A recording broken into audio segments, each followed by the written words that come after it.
Você já ouviu falar de fasor? Fasores são vetores que giram em uma determinada velocidade em um círculo trigonométrico, dando origem a funções senoidais.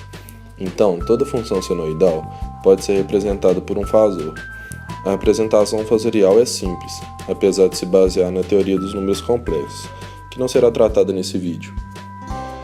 Para entender melhor, vamos relacionar dois movimentos que já conhecemos, um movimento circular uniforme e um movimento harmônico simples. Uma partícula está em movimento circular uniforme quando ela se desloca ao redor de um círculo ou de um arco de círculo com a velocidade escalar constante, uniforme, e aceleração centrípeta, dirigida para o centro do círculo. O movimento circular uniforme está presente em nosso dia a dia e um exemplo é uma curva realizada por um carro.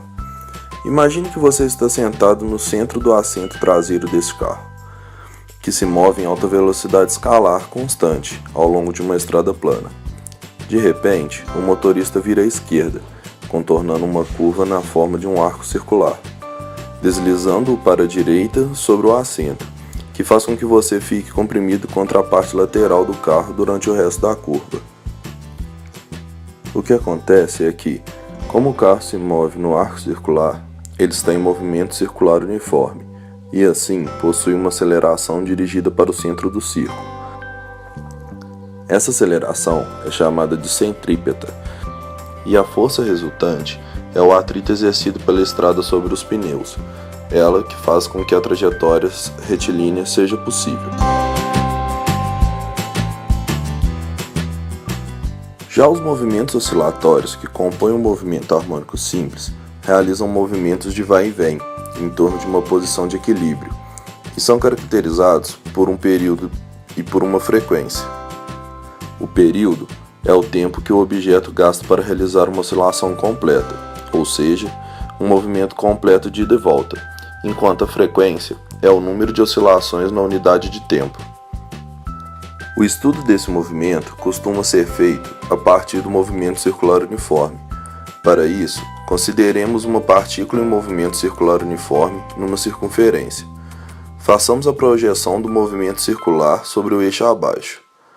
Observamos que, enquanto a partícula se desloca na circunferência, a projeção desloca-se entre os extremos da oscilação. O movimento da projeção é um movimento harmônico simples.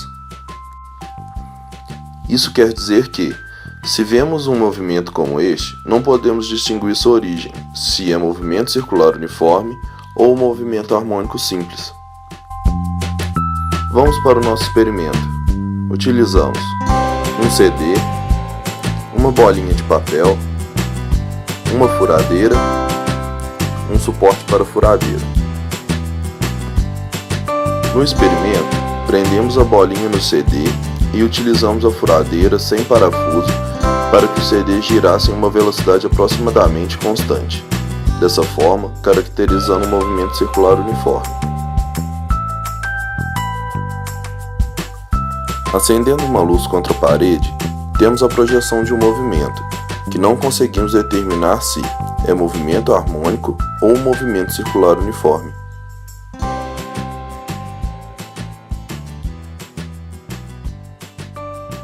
Podemos observar que o movimento realizado pela sombra da bolinha na parede é um movimento harmônico simples, e sua posição em função do tempo é dada pela equação x de t é igual a cosseno de ômega t mais φ, onde A é a amplitude e φ é a posição de início.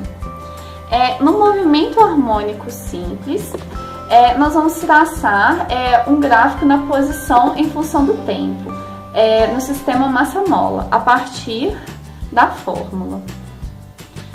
No movimento harmônico simples, como eu havia dizendo, nós vamos começar com a mola totalmente esticada, na posição x, no tempo igual a zero. Como o tempo vai ser igual a zero, nós vamos ter a posição do cosseno igual a 1. Então, nisso, nós vamos ter que vai estar no x, a posição aqui. Nisso, quando ele chegar na posição do equilíbrio, vai estar no zero. Então, o zero da posição vai estar num tempo mais e isso vai estar decrescendo a curva. Nisso, da outra posição, ele vai estar totalmente comprimido. Isso vai contrair mais a curva, formando assim uma senoide. Como nós podemos observar na curva aqui que está sendo traçada.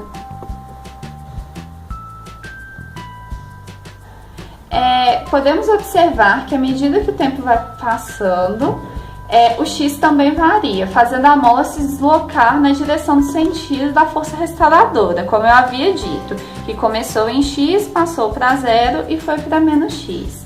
E a força restauradora, ela sempre vai estar atuando no sentido contrário ao movimento e em direção ao ponto de equilíbrio. Então, por isso significa que vai estar variando como a senoide, porque vai estar indo e voltando a posição. Isso indo de x a menos x e passando pelo ponto de equilíbrio. No movimento harmônico simples, nós temos que x, a posição, é igual a A cosseno de ômega t mais φ. Dessa equação, nós temos que a velocidade será a primeira derivada dessa equação, que resultará em menos A ômega seno de ômega t mais φ.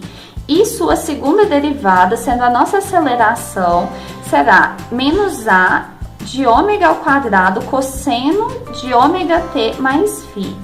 Assim, substituindo, podemos considerar a parte A cosseno de ômega t mais φ sendo x. E a aceleração será resultante de menos ômega ao quadrado x. Vamos analisar o movimento realizado pelo CD no experimento, que podemos classificar como um movimento circular uniforme. Considerando a bolinha que gira em torno do CD como ponto Q, aqui mostrado, temos o vetor na tangente sendo a velocidade do ponto Q e apontado para o centro o vetor da aceleração centrípeta de Q, que está sendo representado aqui. Devido ao ângulo θ, nós temos um zoom desse desenho a apresentar que a velocidade de Q relacionada ao eixo x, ao decompor, considerando a transladação do θ por trigonometria, temos que o v de x vai ser igual a menos vq seno de θ e a aceleração vai ser menos aq cosseno de θ. Relacionando as variáveis lineares com as angulares, temos que S é igual a θr. Derivando essa posição, temos que a derivada do S pelo tempo será a nossa velocidade e a derivada do θ pelo tempo, nosso ômega. Assim, teremos que a velocidade tangencial ao ponto Q será ômega-r. Assim, temos por definição que a aceleração centrípeta do ponto Q é v ao quadrado sobre r. Substituindo pela fórmula anterior, temos que ômega ao quadrado, r ao quadrado sobre r é nossa aceleração centrípeta atual. E simplificando essa fórmula, temos que a aceleração centrípeta é ômega ao quadrado r em módulo. No movimento harmônico simples, nós obtivemos que a aceleração do movimento é igual a menos ômega ao quadrado vezes x.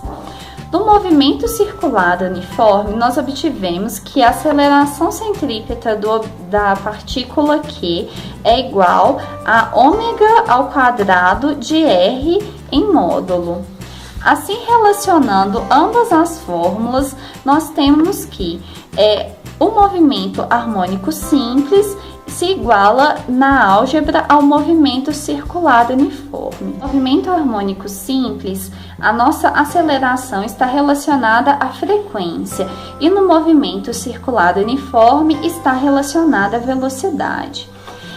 E uma aplicação dessa ideia é o diagrama fasorial, onde no eixo XY a projeção dos eixos está relacionada ao movimento harmônico simples. Em um dos eixos significa que você olhando, como se fosse você olhar, o fasor ele estaria aqui.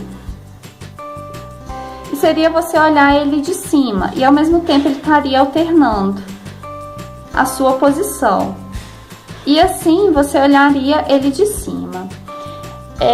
E enquanto a descrição da extremidade, imaginamos no ponto Q, do vetor pelo plano consiste em um movimento circular uniforme.